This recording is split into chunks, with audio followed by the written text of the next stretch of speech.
সংযুক্ত আরব আমিরাতে যথাযোগ্য মর্যাদা ও ভাবগাম্ভীর্যের সঙ্গে বাংলাদেশের মহান বিজয় দিবস উদযাপন করা হয়েছে। দিবসটি উপলক্ষে রাজধানী আবুধাবিতে অবস্থিত বাংলাদেশ দূতাবাস এবং দুবাইয়ের বাংলাদেশ কনসুলেটে আলোচনা সভা, সাংস্কৃতিক অনুষ্ঠান ও নানা কর্মসূচির আয়োজন করা হয়েছে।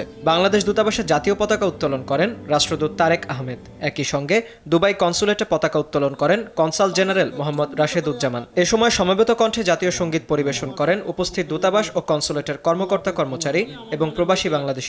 সন্ধ্যায় আলোচনা সভা ও সাংস্কৃতিক অনুষ্ঠানের মধ্য দিয়ে শেষ হয় আয়োজন।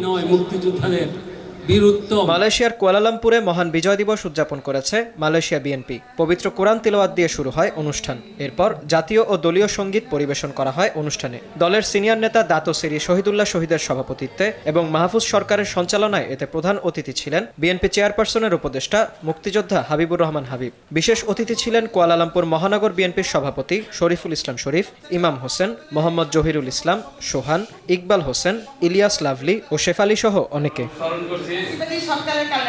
বিনিয়ামিন, RTV।